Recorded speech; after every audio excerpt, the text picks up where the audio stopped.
So hey guys, welcome to the comic Tyler. So Eternals movie जल्दी drop होने वाली है थिएटर्स में और ओटीटी प्लेटफॉर्म पे। तो मैंने सोचा कि क्यों ना कि आप लोगों को उसकी कॉमिक दी जाए। तो हमने पिछले 2 एपिसोड मतलब पिछले 3 एपिसोड कर लिए हैं इसके ऊपर। आई लिंक पर उसकी लिंक फ्लैश हो रही होगी, पहले उस प्लेलिस्ट को जाके देखो, तब आपको अब की स्टोरी समझ में आएगी। और बदले में आपको क्या करना है, बस लाइक, शेयर और सब्सक्राइब, मेनली शेयर। तो प्रीवियस ये एपिसोड में देखा था कि हमने कि इकारिस को ख़त्म कर दिया जा चुका है, क्योंकि उसको वेपोराइज़र इलेक्ट्रॉन प्रोटॉन में तोड़कर ख़त्म कर दिया जा चुका है। और थीना के पास मतलब अजीब सी सोचने की एबिलिटी आ गई थी।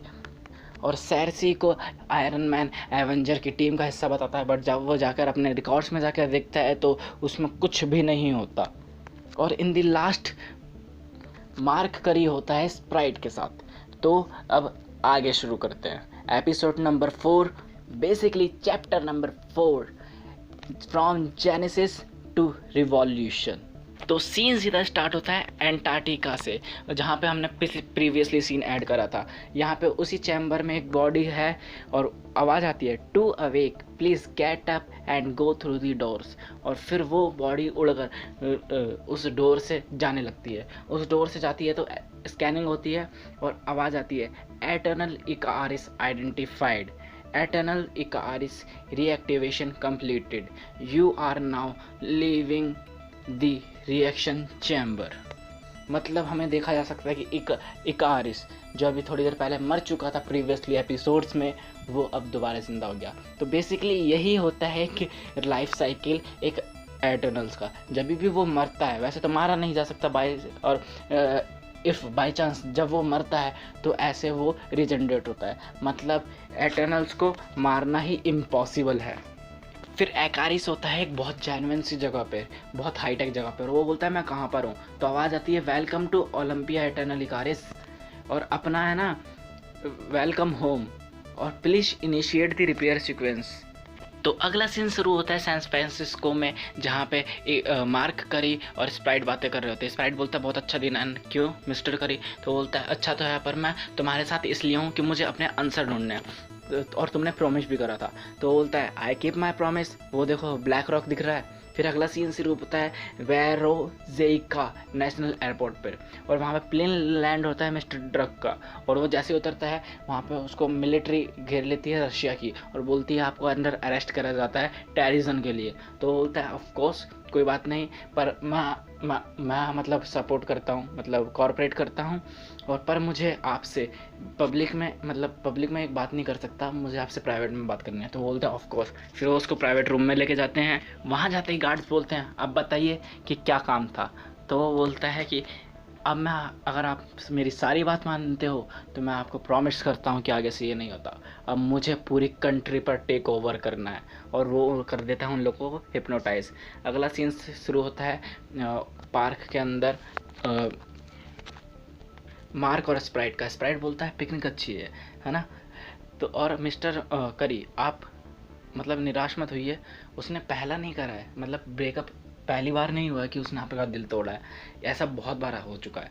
तो चौंक जाता है। तो बोलता है कि ऐसा बहुत बार हो चुका है कि पहले जब जुराज ने आपको रोम के लिए भेजा था तो आप लोग 100 ईयर्स के लिए कपल की तरह रहे थे। देखा मिस्टर करी, वो सीरसी है, वो हमेशा ऐसे ही करती है।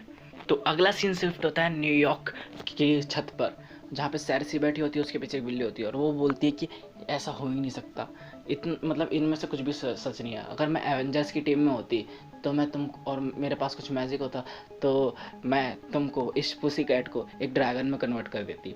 और देखते देखते वो पुसी कैट ड्रैगन में भी कन्वर्ट होती है, और ये देखकर वो बोलती है ओ। और सीन सीधा शिफ्ट होता है पार्क की तरफ, जहाँ पे मार्क करी उससे बोलता है कि क्या हम लोग भी एटर्नल्स है? तो फिर वो स्प्राइट उससे बोलता है नहीं, मैं तो एक इंसान का 11 साल का बच्चा हूँ, बस एक ही तरीका है इस सब चीज़ों को फाइंड करने का कि कौन इंटरनल है, वो एटर्नल है, बस वो जो ब्लैक रॉक दिख रहा है उसको टच करिए। तो बोलता है क्या मतलब तुम्हारा ऐसे? तो जैसे इसको टच करता है वो एक चेम्बर से बनता है और वो नीचे जाने लगते हैं। और वो बोलता है कि आप एक एटर्नल है मिस्टर करी, और हम नीचे जा रहे हैं, जस्ट होल्ड अप। और नीचे जाते हुए फिर मार्कस से बोलता है तो क्या हैरिस ने जितनी भी बातें बोली थी वो सब सच थी। तो बोलता है ज़्यादातर तो, पर उसने कुछ डिटेल्स थी जो आपको गलत बताई थी, जैसे आप थॉर थे ना कि ओसाइरिस, और जो 4 बार सेलेस्टियल आए थे ना कि 3 बार, और उनके आने को होस्ट कहा जाता है ना कि होर्ड्स। बाकी उसने चीज़ें सही बताई थी। तो बोलता है क्या तुम भी एक एटर्नल हो? तो बोलता है नहीं, मैंने आपको पहले भी बताया कि मैं एटर्नल नहीं हूँ। अगर मैं एटर्नल होता तो उस पार्ट को एक्टिवेट कर उस ये सब चीज़ें एक्टिवेट करता, पर ये मैंने नहीं करा, आपने करा। बट आपने इसको एक्टिवेट करा है तो ये कुछ घंटों तक एक्टिवेट रहेगा सबके लिए। तो बोलता है कि अब हमें ये जो बैरियर है इसको तोड़कर आगे जाना पड़ेगा, बस हमको इसको ज़ोर से मारना है। तो बोलता है ये वियर्ड है। तो वो मार के दिखाता है और बोलता है देखो कुछ नहीं हुआ। तो वो फिर जाकर मार्क उठता है और ज़ोर से मारता है उस बैरियर, और जैसे ही वो उससे टकराता है वो शट डाउन होने लगता है, काइंड ऑफ दिस। और इसको देखकर वो बोलता है सकर, तुम कितने बेवकूफ़ हो, तुमने क्या सोचा। इससे पता चलता है कि तुम एटर्नल हो क्योंकि तुम अटैक नहीं कर सकते थ्रू मतलब सेलेस्टियल के अगेन, और है ना अगर तुम ऐसा करोगे तो तुम शट डाउन होने लग जाओगे। इससे हमें पता चलता है कि ये एटर्नल होता है जो यहाँ पर है, और ये वही एटर्नल है जिसके बारे में पिछले एपिसोड में बात हुई थी। Sorry, celestial sorry. उधर एंटार्क्टिका में आवाज़ आ रही होती है प्लीज़ इनिशिएट रिपेयर सीक्वेंस। वो कंफ्यूज होने लगता है कि ये मतलब, फिर आवाज़ आती है प्लीज़ इनिशिएट रिपेयर सीक्वेंस। तुम्हारा मतलब क्या? Please initiate repair sequence. मुझे कुछ समझ नहीं आ रहा है, जो तुम्हारा मन है वो करो। Acknowledgement repair sequence initiated. तो और फिर आवाज़ आती है कि फंडामेंटल सोल एनाटॉमी उसको रिफोर्स्ड करा जाएगा। तो बोलता है रिफोर्स्ड मतलब रिपेयर?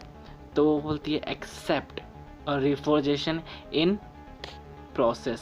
फिर एक आर वहाँ पे पानी जैसी चीज़ होती है उसमें हाथ देता है तो उसके अंदर आग से जल जाती है और उसको सब कुछ याद आ जाता है। बोलता है मैं एक आरिस हूँ, मैं एक एटर्नल हूँ, मैं ह्यूमैनिटी से ज़्यादा ओल्डर हूँ और मुझे बनाया गया था as a protector of earth, और किसी ने मुझे ये करा है।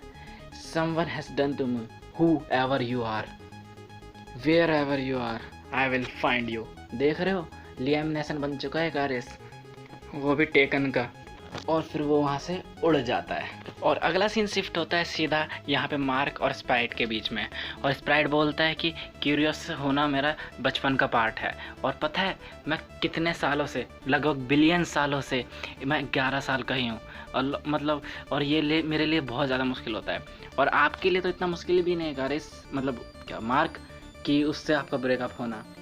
ओ बिंग आई लव यू ब्ला ब्ला ब्ला सैरसी, आपका उससे पहला ब्रेकअप हुआ था 2.5 million year ago because she was cheating on you.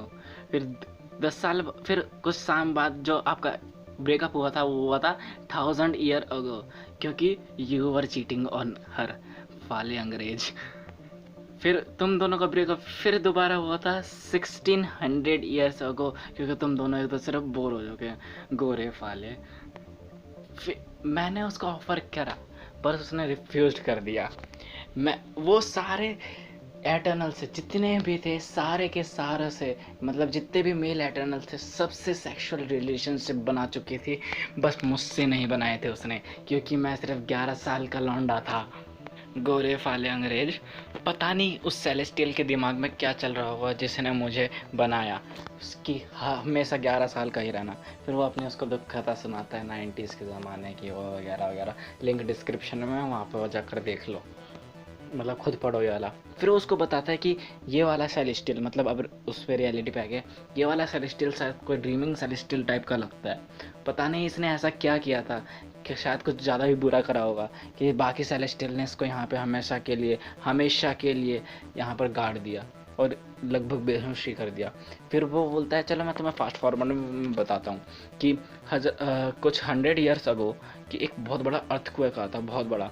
ये वहाँ के ओलंपिया के अंटार्कटिका में, ओलंपिया में सायरन बजाता, तो हम कैलिफोर्निया के वे में थे, रास्ते में थे, और बहुत ज़्यादा बड़ा हादसा था ये, और बहुत सारी चीज़ें तबाही हुई थी, हमको सबको रिपेयर करना था, और हमने वो सब कुछ फिक्स करा जो हम कर सकते थे। पर एक चीज़ थी कोर डैम्पर में, तो हमने, और वहाँ पे सेलेस्टियल की टेक्नोलॉजी थी, तो हमको ये समझ नहीं आ रहा था कि अब हम उसको चलाए कैसे। तो हम सब ने एक यूनिमाइंड फॉर्म करा, और यूनिमाइंड मैंने आपको बता दिया कि क्या होता है। तो यूनिमाइंड फॉर्म करा और वहाँ पे गए, तो मुझे बहुत ज़्यादा बता नहीं सकता कि स्ट्रीमिंग सेलेस्टियल का ब्रेन में क्या क्या था। वहाँ पर बहुत बहुत ज़्यादा पावर और सोर्स ऑफ पावर था, एकदम बर्निंग। उसके दौरान भी यूनिमाइंड में मैंने इन्वेस्टिगेशन करने की कोशिश करी, बट अंदर जाते ही कोर डैम्पर रिएक्टिवेट हो गया और यूनिमाइंड डिसॉल्व हो गया। तुम्हें पता है कि एक मिलियन ईयर से 11 साल का रहना कितना बड़ा होता है, या सिर्फ 10 साल का रहना, 10 साल के लिए ही 11 साल का रहना कितनी अजीब बात होती है। मैं हमेशा अडल्ट्स को देखो, मैं हमेशा अडल्ट्स होना चाहता हूँ कभी ना कभी। मैं फील करना चाहता हूँ how a woman and a man stuff looks. और मैं कब से लगभग 1 मिलियन साल से तंग आ चुका हूँ एक बच्चा बनकर। तो मैंने एक प्लान बनाया। मेरे पास स्पीड भी नहीं थी तुम्हारी तरह, ना ही मैं उड़ सकता था इकारिस की तरह, और ना ही मेरे पास ट्रांसम्यूटेशन पावर थी सेर्सी की तरह, पर मेरे पास इल्यूज़न मतलब बहुत ज़्यादा इल्यूज़न। और तुम्हें पता है, मैं उस इल्यूज़न से किसी की भी मेमोरी मिटा सकता था, किसी की भी मेमोरी को, वो उनकी नहीं थी, वो सारी मेरी थी। और you can make people forget, तुम हर चीज़ उनको मतलब उनकी याददाश्त मिटा सकते थे और उनको बिलीव करवा सकते थे जो उनकी याददाश्त है ही नहीं उन पे, और इसमें बहुत ज़्यादा टाइम लगता। तो मैंने क्या किया, जितना भी ये पॉसिबल है, उस सबसे मतलब जितना तुम सोच रहे हो उससे बहुत ज़्यादा टाइम। तो मैंने क्या किया कि रिएक्टिवेशन चैम्बर में मैं सबसे पावरफुल एटर्नल्स को लाया, अजाका और जूरास। वही थे जो सेलेस्टियल से बात कर सकते थे, और मैंने उनको ज़मीन पर बुलाया। मैंने उनको ऐसा दिखाया कि सेलेस्टियल उनको चाहते थे और सेलेस्टियल उनको कुछ चीज़ के लिए लेड कर रहे हैं। तो मैंने उन बेहोश इटर्नल्स की पावर से यूनिमाइंड बनाया, बट अनकॉन्शियस होने की वजह से उस यूनिमाइंड की वो पोटेंशियल बहुत ज़्यादा बढ़ गई थी, इतना कि तुम सोच भी नहीं सकते। और मैंने जो इल्यूज़न बनाया था, अब वो इल्यूज़न नहीं हुआ, अब वो रियलिटी बन चुकी थी। और टाइम जैसे ही मैंने इसको फिनिश करा, मैंने सारी चीज़ें बदल दी थी। अब कोई भी एटर्नल नहीं रहा था, उनमें से कोई भी नहीं। कुछ डम्ब इंसानों के बीच अब 100 डम्ब इंसान और आ गए थे। मतलब बेसिकली हमें यहाँ पे ये पता चल रहा है कि ये एक लौंडा विलन का थोड़ा सा रोल प्ले कर रहा है हल्का हल्का, और इसने सारे एटर्नल्स की याददाश्त मिटाई। अब हमें पता चल रहा है कि उनको याद कुछ क्यों नहीं है, ताकि कि ये बंदा बच्चा बन सके, आम इंसान बन सके। और ये सारी बातें इसलिए बता रहा है क्योंकि ये अभी तक शट डाउन ही है आधा। फिर वो बोलता है कि मुझे बचपन से पता था कि मुझे क्या चाहिए, मुझे एक स्टारडम चाहिए था। मैं स्टार बनना चाहता था, एक टीवी स्टार, ताकि ये सब मुझे प्यार करें और मैं एक स्टार किड रहूं, मतलब वो वाला स्टार किड नहीं, ये वाला स्टार किड, अपने 20s तक। फिर मैं उसके बाद मुझे लड़कियां मिले, और फिर मैं फिर उसके बाद डिपेंड करता है कि आगे क्या होगा। अब पता है ये कितना कूल है, अब मैं इंसानों की तरह जी सकता हूँ। और अब तुम जहाँ पे एक माइंड में हो, वो है सेलेस्टियल का ड्रीमिंग यूनिमाइंड, और इससे मैं कुछ भी कर सकता हूँ। मैं पूरे सी को रेड कर सकता हूँ, मैं स्नो को चॉकलेट की तरह बना सकता हूँ टेस्ट में, और मैं कुछ भी कर सकता हूँ। तुम्हें तो मेरा शुक्रिया करना चाहिए कि मैंने तुमको ह्यूमैनिटी दी, मैंने तुमको एजिंग होने का प्रोसेस दिया। You should be freaking grateful. फिर सीन शिफ्ट होता है न्यू जर्सी के एलॉइस अपार्टमेंट में, जहाँ पे थीना सो रही होती है और उसको सपने आते हैं कि वो एटर्नल है, और वो एक बैटल लड़ रही है कारास ब्रिज के पे लेमरा में, और वहाँ पर हज़ारों की तादाद में वो डेविएंट्स है, और वो उनसे अकेली लड़ रही है और ब्रूटली फाइट तो दिखाएंगे नहीं क्योंकि मार्वल है, डीसी नहीं। और बहुत ज़्यादा लगभग 36 घंटों तक लड़ने के बाद अब वो इससे बोर हो चुकी थी। Now time to finish this. और फिर ये बहुत ज़्यादा बुरी तरह से लोगों को मारने लग जाती है, और there are strategy that only work if you are immortal, और this is one of them. और इसी के साथ वो सबको पेल फुला के ख़त्म कर देती है, और तभी इसकी आँख खुलती है। और उसका लौंडा ये देख के डर सा जाता है। वो बोलती है कुछ नहीं हुआ, बस बुरा सपना आया था। और तभी वो अपने हाथों की तरफ देखती है और उसको पता चल जाता है कि ये क्या है, क्योंकि वो पूरी एटर्नल की ड्रेस में होती है। और वो बोलती है कि इट्स स्टिल मामा जो कम हेयर। वो ये उसने कहा, वो जानती थी कि ये सब सच नहीं है। उसको कुछ अजीब सा महसूस होने लगता है, तो वो अपने बेटे को निकल कर लेकर बाहर की तरफ जाती है। और बाहर खड़ा होता है इकारिस और वो बोलता है हेलो थीना। उसको देखकर पता चल रहा था कि वो मतलब बहुत ज़्यादा परफेक्टली तरीके से एकदम हवा में बैलेंस्ड था। और उसको देखकर ऐसा साफ पता चल रहा था कि इन लोगों को गॉड्स क्यों कहा जाता है। ऐसा कुछ भी नहीं कोई आम इंसान नहीं कर सकता, कोई ह्यूमन तो बिल्कुल नहीं। To be continued. तो इसी के साथ ख़त्म होता है इसका चैप्टर 4। अब अगले वीडियो में हम कवर करेंगे चैप्टर 5। स्टोरी तो थोड़ी इंटरेस्टिंग होती जा रही है। तो लेकिन अगर सच बात बोलूँ तो गॉड्स का जो कॉन्सेप्ट है इतना अच्छा से बनाता हुआ, मतलब स्टोरी तो बहुत ज़्यादा जेन्युइन है, I appreciate that. But God का जो कॉन्सेप्ट है ना, वो सबसे ज़्यादा जेन्युइन डीसी में लगता है। बट फिर भी बहुत जेन्युइन तरीके से होता जा रहा है जो भी हो रहा है। तो अगर आपको अच्छा लगा हो तो अभी लाइक करो, शेयर करो, सब्सक्राइब करो।